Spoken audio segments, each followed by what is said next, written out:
Bonjour à tous, bienvenue dans cette nouvelle vidéo.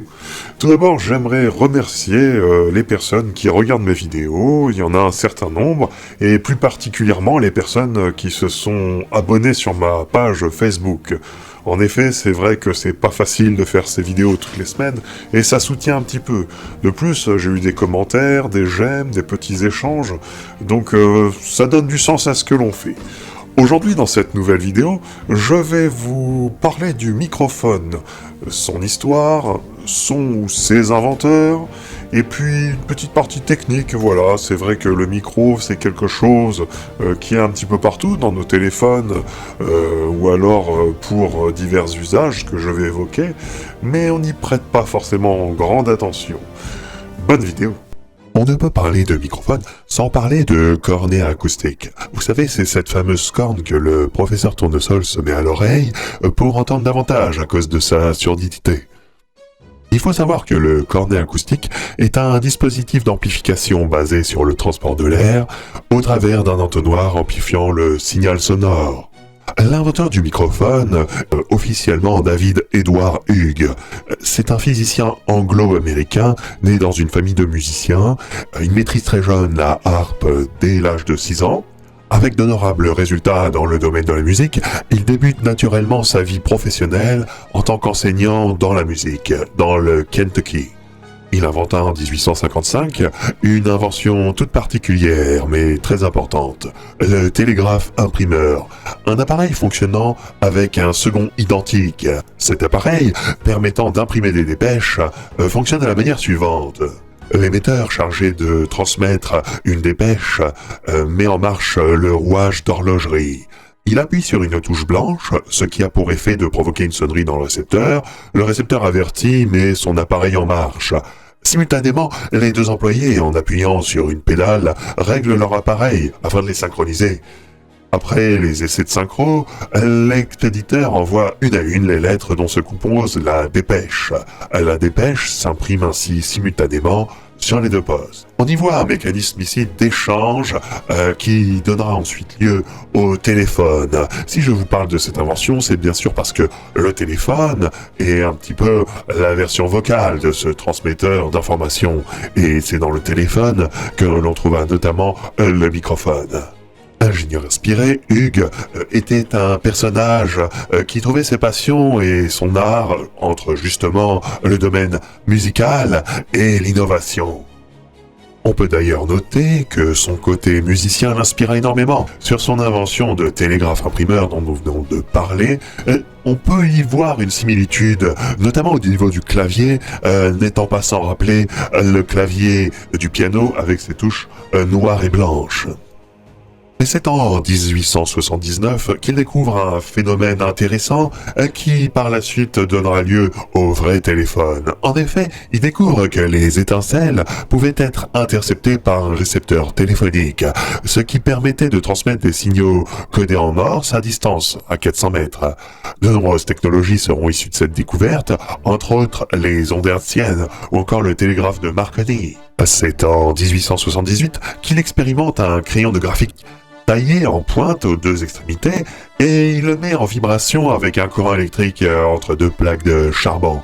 Cela donna naissance un tout petit peu plus tard au microphone à charbon. Cette pièce permettant de convertir les vibrations d'un signal sonore en un signal électrique avec une réponse en fréquence tout honnête permettant de laisser passer les voix humaines.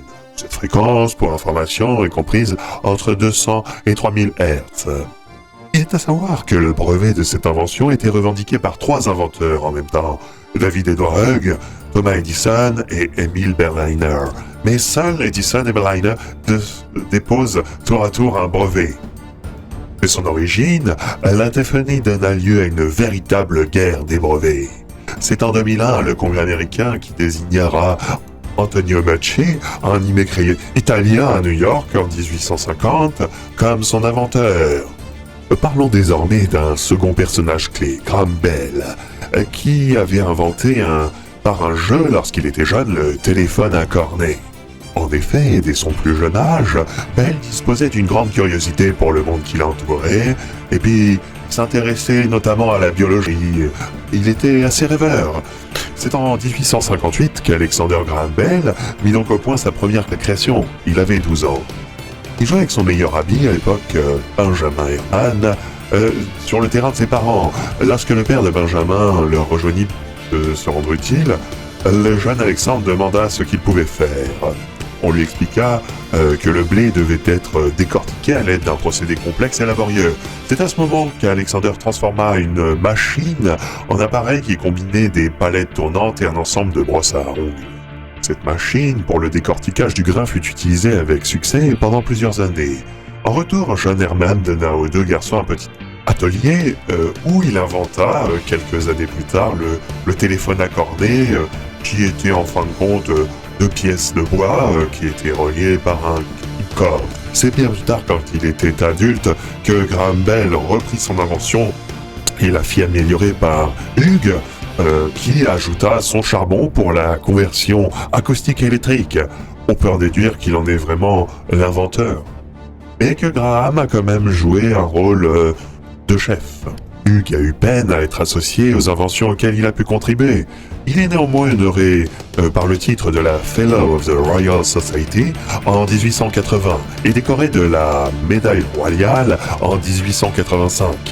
La médaille Hughes est créée par la Royal Society de Londres en son honneur. Elle désigne une invention originale dans le domaine des sciences physiques et en particulier dans ceux de l'électricité, du magnétisme et de leur application.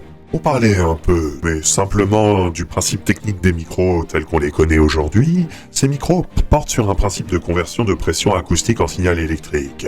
Ils sont intégrés dans de nombreux appareils et utilisés dans les domaines de la téléphonie, de la radio, du cinéma et bien sûr la musique.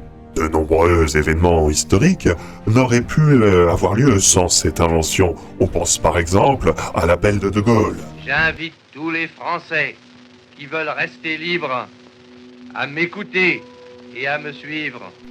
Le micro est le miroir de notre voix. C'est par lui que l'on peut savoir ce que l'on dit vraiment, les émotions y passent. Plus il est précis, plus il y a de sens dans le message que l'on enregistre, et c'est ainsi que de nombreux modèles furent inventés. On citera par exemple, au niveau des technologies de captation, le microphone à charbon, le microphone à dynamique à bobine mobile, celui à ruban ou encore l'électrostatique.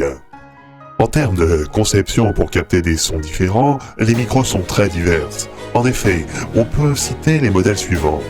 Le modèle à cardioïde, privilégié pour les sources placées devant le micro. Le supercardioïde, qui capte en priorité des sons venant de face sur un angle ouvert de 140 degrés. L'hypercardioïde, similaire au cardioïde avec une zone un peu plus étroite. Le micro à canon est utilisé dans le domaine du cinéma, notamment pour capter des dialogues. Et enfin, le bidirectionnel, ou directivité en 8, deux sphères identiques permettant un enregistrement stéréophonique pour les instruments.